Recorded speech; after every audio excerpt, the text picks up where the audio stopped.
enseignement assez spécial aujourd'hui. Sur Terre, il y a deux univers qui soumettent l'homme.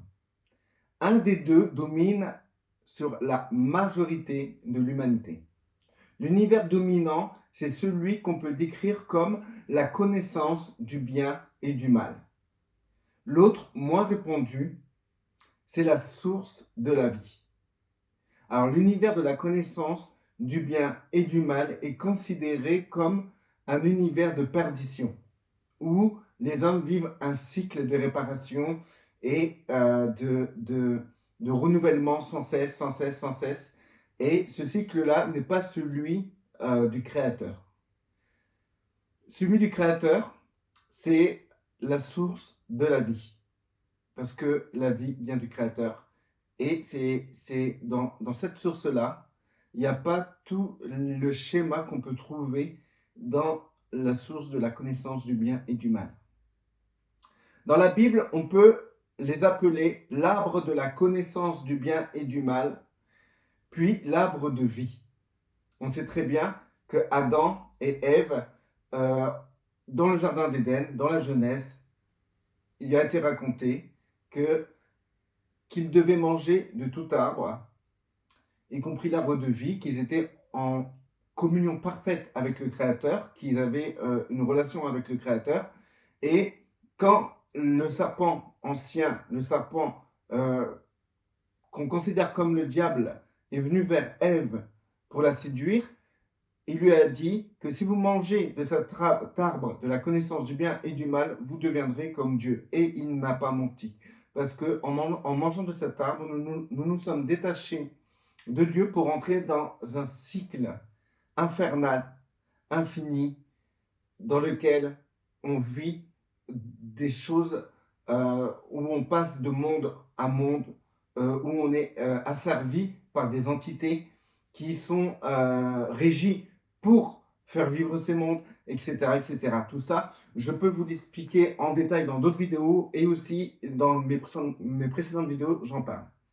Donc, ce sont tous les deux des puissances. Il faut savoir que ce soit l'arbre de la connaissance du bien et du mal ou l'arbre de vie, sont tous les deux des super grandes puissances.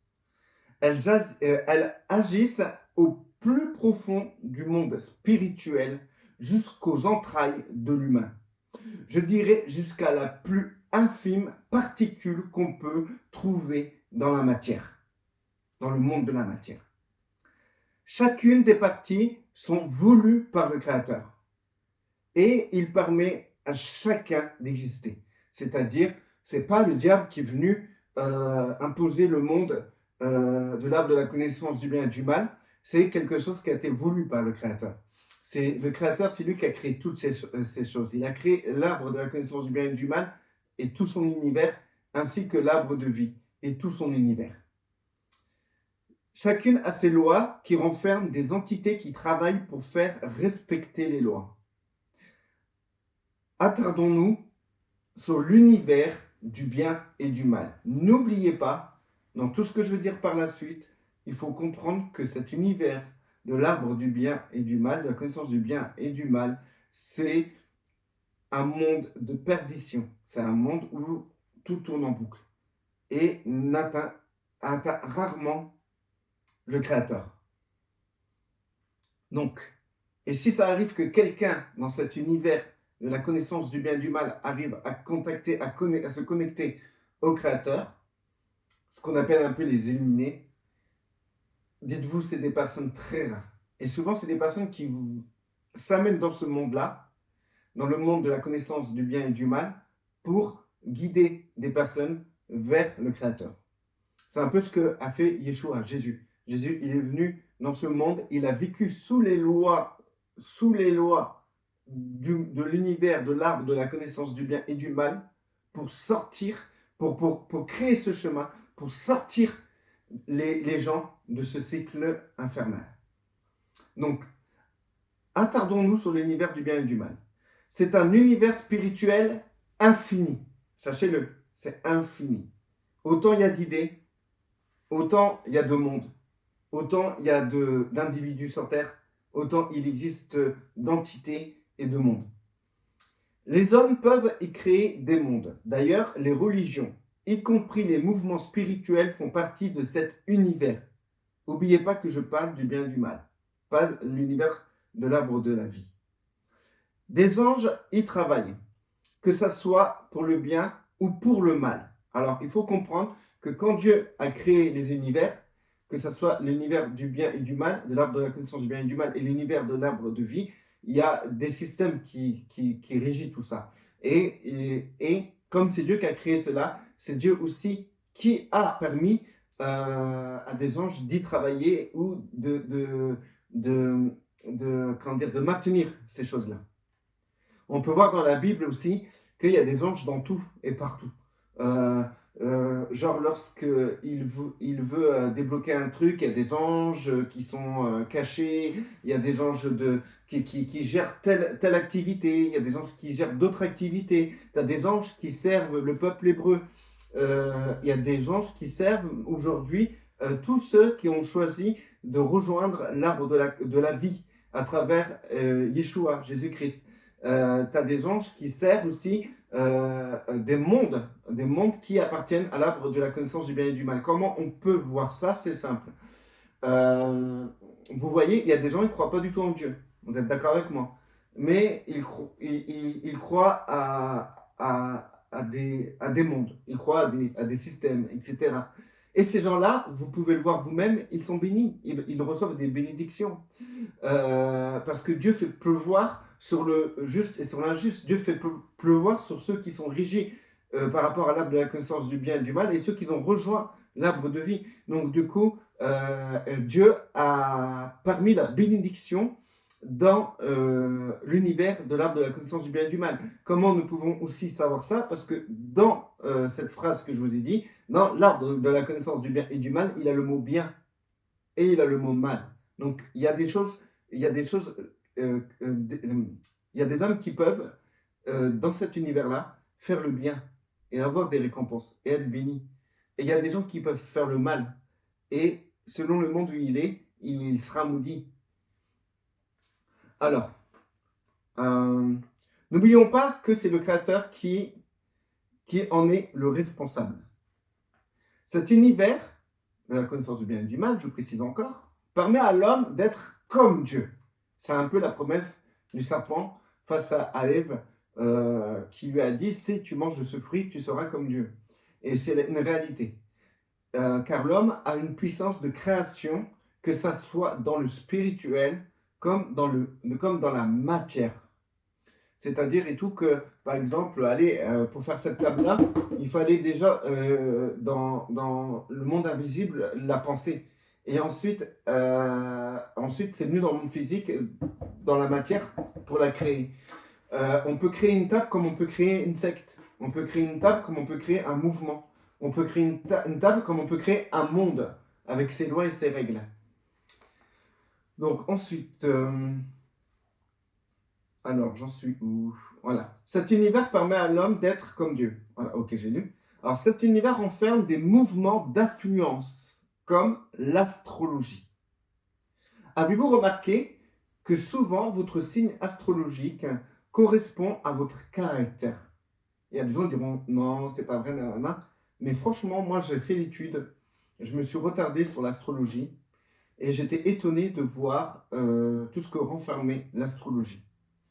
Et j'ai compris que cette astrologie était un monde qui appartenait à l'arbre de la connaissance du bien et du mal. Tant que les gens sont régis, sont influencés par cet univers de la connaissance du bien et du mal, ils sont sous l'influence de l'astrologie. Alors, je l'ai dit ça. Alors, l'astrologie, ce n'est pas de venir deviner le futur, mais c'est une puissance qui agit sur l'être humain. Pour sortir de cette influence qui agit sur nous comme un aimant agit sur le fer, il faut sortir de l'influence de l'univers du bien et du mal. Comme je vous ai dit, il n'y a que deux univers. Soit vous êtes dans l'univers de l'arbre de la connaissance du bien et du mal, ou soit vous êtes sous l'influence de l'arbre de vie. Il faut savoir qu'il y a des gens ils ont les pieds dans les deux univers. C'est pour ça que tu peux voir des chrétiens ou des chrétiens, parce que au fond, je dis chrétien, mais ça reste une religion. Mais quand je dis chrétien, je veux dire ceux qui ont compris que Jésus-Christ était le chemin, la vérité et la vie, que c'était à travers lui que nous avons accès à l'arbre de vie, et que en croyant en cela, en le suivant, eh ben, on a l'héritage avec lui de l'univers de l'arbre de vie. Mais il y a des gens qui ont emprunté ce chemin qui est Yeshua, mais qui se comportent exactement comme les gens, comme on dit, du monde. Des gens qui sont sous l'influence de l'arbre de la connaissance du bien et du mal. C'est des gens qui sont à la fois, ils vont adorer, ils vont aller vers Jésus-Christ, adorer le Père, mais ils seront toujours sous l'influence de l'astrologie. Tout ça parce qu'ils ne se sont pas dépouillés de la chair. Qui dit chair, dit tous les mondes qui appartiennent. C'est une influence d'un ou de plusieurs mondes qui appartient à l'arbre de la connaissance du bien et du mal. Il y a d'autres phénomènes d'une très grande importance. Il y en a plein d'autres, mais il y en a une qui est importante. Que les religions d'un Dieu unique ont décidé de renier à part la religion hébraïque. C'est la réincarnation. J'ai bien dit le mot, la réincarnation. Dans cet univers de l'arbre du bien et du mal, il existe cette boucle de réincarnation qui a pour cause l'élévation de l'âme et la réparation, jusqu'au niveau de l'illumination qui est le changement d'univers qui a pour source la vie. Donc, dites-vous que, par exemple, Yeshua, il est venu il y a 2000 ans. Mais avant, il y a eu des gens qui ont existé. Mais ils ont existé pourquoi? Pour quelle raison? Qu'est-ce qu'ils faisaient sur Terre? S'ils n'avaient aucun pouvoir d'avoir accès à l'arbre de vie, puisque c'est Yeshua qui a ramené cela sur Terre, à quoi servait de vivre avant Yeshua? Il y avait cette boucle, justement, de réincarnation qui amenait les gens à réparer. Et selon leur réparation, ils pouvaient s'approcher d'une forme de paradis, d'une forme de sainteté qui pouvait leur donner un accès dans un monde spirituel qui s'approchait du Créateur. Donc, du coup, alors j'en suis là. Voilà. Donc, pour arrêter ce phénomène de réincarnation, il faut sortir de l'arbre de la connaissance du bien et du mal. Il faut intégrer la source de la vie. Il est écrit dans la Bible que celui qui croit en Jésus-Christ ne passera point en jugement. Donc, qui dit jugement de quoi? Jugement de quoi? De ce que tu as réparé ou pas quand tu es venu sur terre. Il ne passera point en jugement, mais il passe de la mort à la vie. C'est-à-dire que les personnes qui viennent à Christ sont automatiquement réparées entièrement. Quand on dit que Christ a pris vos péchés, en gros, on vous dit clairement que Christ a réparé à votre place la faute originale. Donc, ensuite, alors j'en étais où? Voilà. Si vous voulez que je me retarde sur ce sujet, écrivez réincarnation dans les commentaires. Comme ça, je vois les personnes qui s'interrogent, qui réfléchissent. Je sais que beaucoup, ils vont me critiquer, m'insulter, mais je suis là pour partager. Donc, si vous voulez échanger et partager et en savoir plus, écrivez réincarnation dans les commentaires. De toute façon, j'y viendrai dans l'évolution de l'enseignement de mon maître Yeshua, connu sous le nom de Jésus-Christ. Alors, ensuite, dans cet univers du bien et du mal, il y a de nombreux dieux. C'est des entités à la tête de divers mondes. Si un humain décide d'aller dans un monde, dans un système, dans, dans une religion, quand je dis un monde, c'est un égrégore, c'est comment dire, un système qui influence votre vie et votre pensée. Euh, alors, j'en suis où? Voilà. Alors, c'est des entités à la tête de divers mondes. Si un humain décide d'aller dans un monde, il accepte ce Dieu et toutes les règles qui y sont comprises. Il peut être béni comme maudit. Le bien et le mal ont un sens différent selon les différents mondes. J'avais mis un verset de côté, c'était 2 Corinthiens 4.4. Dedans, on parle, je vous invite d'y aller, dedans, on parle en fait qu'il y a le Dieu de ce monde, le Dieu, le prince de l'air. Nous n'avons pas à lutter contre la chair et le sang, mais contre les autorités les spirituelles, les princes de ce monde, les dominations, les esprits méchants dans les lieux célestes. C'est ça les dieux que je vous parle. Et ces entités-là, ils sont là pour justement faire vivre le mal ou le bien de l'arbre de la connaissance du bien et du mal, pour agir et dominer sur tout être qui est sous l'influence de cet arbre de la connaissance du bien et du mal. Alors, j'en étais où? J'en étais là. Alors, un exemple. Dans la sorcellerie, si la personne envoie des sorts et fait des sacrifices, il sera béni. Si quelqu'un rentre dans le monde de la sorcellerie, et s'il obéit au protocole des sacrifices, s'il obéit au protocole des sorts et de faire le mal, eh bien, pour ce monde-là, et les entités qui travaillent dans ce monde, c'est considéré comme quelque chose de bien. Et donc, la personne-là va prospérer. Les entités vont avoir besoin justement de cette personne pour exister dans la matière, dans le monde physique. Donc, ils vont bénir cette personne. Pour ce monde-là, c'est très bien ce que cette personne fait. Mais pour le monde du Créateur, faire cela, c'est absolument mal. Donc, c'est pour ça que dans les fins des temps, Jésus a dit qu'on appellera le bien mal et le mal bien.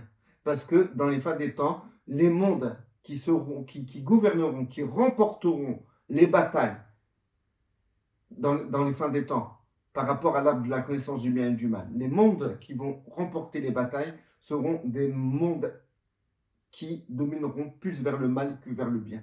C'est des mondes obscurs qui vont remporter les combats. Comme je vous ai dit, sous l'arbre de la connaissance du bien et du mal, il y a le bien. Il y a des mondes qui sont bien. On ne peut pas tout jeter et tout mettre à la poubelle. Donc, alors, le pire, c'est qu'il y a des mondes. Alors, j'en étais là. Ouais. Le pire, c'est qu'il y a des mondes qui peuvent collaborer. Si les règles ne s'opposent pas, et il y a des mondes qui sont totalement opposés. Alors, je me relis. Il y a des mondes qui peuvent collaborer. C'est-à-dire que, par exemple, tu as des mondes chrétiens, des entités chrétiennes comme les évangéliques, les baptistes, les pentecôtistes. Ils peuvent se réunir, ils peuvent prier ensemble, mais ils ne pensent pas de la même manière. Comment dire, les baptistes ne croient pas au ministère de prophète, au ministère en général. Ils croient juste aux anciens et aux pasteurs. Et ils ne croient pas, comme les pentecôtistes, que quand tu es baptisé du Saint-Esprit, tu parles en langue. Ils ne croient absolument pas à ça. Mais ça ne les empêche pas, ces deux mondes-là, ça ne les empêche pas de se réunir et prier ensemble. Voilà, c'est ça. C'est la preuve même que je vous dis que les religions, c'est des mondes qui appartiennent à l'arbre de la connaissance du bien et du mal. Parce que l'arbre de vie n'est pas divisé. Il n'y a aucune division. Il n'y a pas, ouais, non, ça c'est n'importe quoi, nous on ne croit pas en ça. À partir du moment qu'il y a des gens qui disent comme ça, qui disent qu'on prie le même Dieu, mais qu'on n'a pas la même interprétation de la Bible, vous pouvez être sûr à 200%, c'est des mondes qui appartiennent à l'arbre de la connaissance du bien et du mal. Donc, le pire, alors, Alors, c'est ça. Alors, exemple. Si un homme est dans le monde des témoins de Jéhovah, il doit obéir à des protocoles pour que les anges de ce monde puissent le bénir. Si jamais il va à l'encontre des règles, comme faire une transfusion de sang, qui appartient au monde médical, il va être certainement maudit. Les anges, fidèles à leur poste, devront agir avec droiture selon leurs qualifications. Bien sûr, chaque monde a des anges qualifiés. Et ils agissent en conséquence des lois et des règles. Pareil pour le monde musulman. S'il obéit aux règles, il sera béni par les entités célestes qui travaillent pour l'islam. Mais s'il rentre dans le monde de l'alcool, parce que l'alcool c'est un monde, la drogue c'est un monde, c'est pour ça que je vous explique tout, on est au milieu de multitudes de mondes en fait, avec des lois et des règles. Et si tu rentres dans un monde et tu respectes ce monde, tu seras béni. Si tu rentres dans un monde et tu ne respectes pas les lois de ce monde, tu seras maudit. C'est comme si tu rentrais dans une maison de quelqu'un, il y a des règles et des lois. Si tu obéis aux règles et aux lois de cette maison, tu seras le bienvenu. Mais si jamais tu rentres dans une maison de quiconque, hein, et tu fais tes règles à toi, et tes règles à toi ne correspondent pas aux règles de cette maison, tu seras jeté de cette maison et considéré comme anathème. Alors, mais s'il rentre dans le monde de l'alcool, des anges et des entités travailleront pour maudire le musulman qui a agi mal selon le Coran. C'est des anges qui ont été consacrés spécialement pour le monde de l'islam. Nous, dans la religion, on est strict et catégorique. Ouais, ça appartient pas à Dieu, c'est le mal. Non, non, non. Il y a des choses qui n'appartiennent pas au Créateur, qui sont régies dans le bien et dans le mal, qui ont des anges bien et qui ont des anges mal. Alors, il est mieux de respecter les règles et les lois du monde dont on veut être adhérent, comme il est mieux de respecter les lois de la maison dont tu es invité. Tu comprends ce que je veux te dire? Je veux conclure cette vidéo. Pour sortir de cet univers du bien et du mal, il faut transiter dans l'univers de la vie, c'est-à-dire l'arbre de la vie. Et Yeshua, Jésus-Christ, c'est ce qu'il a créé, cet unique accès qui t'amène vers l'arbre de vie. Ne manquez pas les futures vidéos qui traiteront le sujet de plus en plus en profondeur. Je vous invite, frères et sœurs, à aimer cette vidéo si vous l'avez aimée. Bien sûr, je ne vous force pas. Dans les réseaux, quand je viens dans les réseaux, je viens dans le monde des réseaux sociaux. Mais je ne viens pas dans ce monde pour faire des vidéos à l'arrache, être vu et gagner de l'argent. Mon monde, mon univers qui appartient à Christ ne va pas à l'encontre de ce monde qui est les réseaux sociaux. Donc je peux collaborer avec ce monde-là. Mais pour que je puisse être respecté selon les règles de ce monde, j'ai besoin que vous partagez cette vidéo, que vous l'aimez ou que vous la commentez. Et s'il y a des trucs qui vous dérangent, que vous n'aimez pas, commentez-le. On est là pour partager. Je vous invite à la prochaine vidéo. Et j'ai déjà fait 2 vidéos là, il n'y a pas longtemps, sur ma chaîne. Donc restez bénis et à plus tard.